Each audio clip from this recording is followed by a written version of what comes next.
I'm hanging out in Houston today for some nature and some walking and some relaxation before heading just above Houston to play some music at DECA Beer Company in Porter. And in the footage here, I'm showing Williams Tower, which is a super tall building in Texas. It's the largest skyscraper in Houston outside of the downtown area at 64 stories high. And I came over here because of what is across from this big old skyscraper, and that's the Gerald D. Hines Waterwall Park. I've been seeing some social media posts about this, and so I've wanted to check out this water wall for a while. And this is the first time I've been in Houston where it's been open. I think it closes over certain seasons, and they're doing random fixes and renovations and stuff to the area, so I was excited to finally check it out.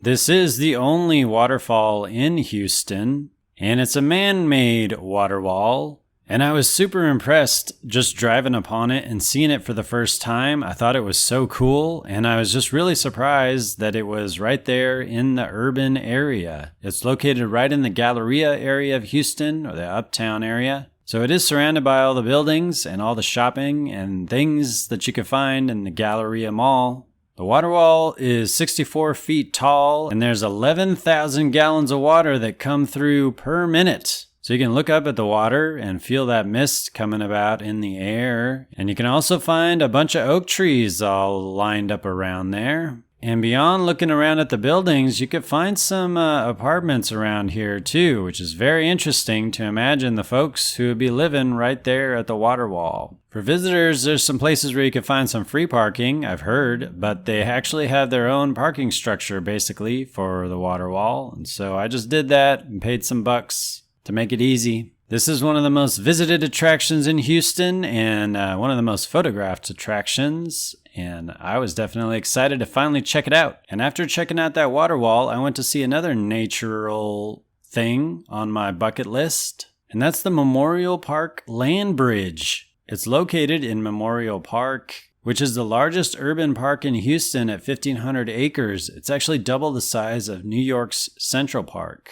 And Memorial Park has always been intriguing to me because I'll be driving down the freeway, and generally I think of Houston as just a bunch of buildings and concrete. But when you look out on the freeway over Memorial Park, it looks like Houston is just a bunch of trees and it's really green. And of course, that's the case too if you're going there for picnics or walking or hiking or biking around. There's plenty of opportunities for that. But I wanted to visit here to see something that has never existed when I've previously been in Houston, and so I was very excited for that. It's another one of those things that you'll see on Instagram Reels or TikTok feeds with the people sharing popular things to do in Houston. And that new thing I'm talking about is the land bridge, which they put over the road there, which allows people and animals to cross between north and south of the park. Has a bunch of other ecological benefits, I assume, and I've heard about. But I just think it looks really cool. It's fun to drive underneath a bridge to get there. It's fun to walk up to it and to see it in action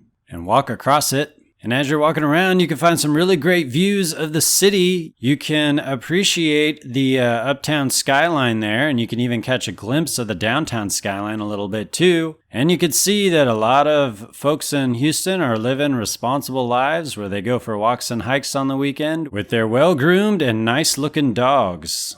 So after a great day of Houston, relaxing with that nature and checking off some important bucket list items for things I wanted to see, eventually I came out to DECA Beer Company for my gig. This is a place that serves up some great beer that they brew themselves, and they got a good following of people that go there to get their beer and get their growlers. This is my third time playing there, and I've always had a good time playing for this crowd. Hey, what's up everybody? Welcome out on this Friday. Just grateful for the weekend, this nice weather, good food, good beer, good people. And being at the home of the world champion Houston Astros. Let's just soak that in while it continues. You got your directions, I got mine. Life takes you away to another place in time. From the rug, we're gonna look, we're gonna find that you got your directions, I got mine. So that's a look at a day of nature in Houston, Texas. I'm posting all about the music scene around Texas and the small towns and the big cities that you could see around there. So be sure to check out the tons of video on my YouTube channel about that. Let me know in the comments what else I should be checking out. And don't forget to hit that subscribe and the bell button to see my next posts. And I thank you for your support. Bar stool sits alone so long, but it's here when you arrive. Well, I have a seat right there. Won't you tell me where you're bound? You got your directions and I'm heading out of town.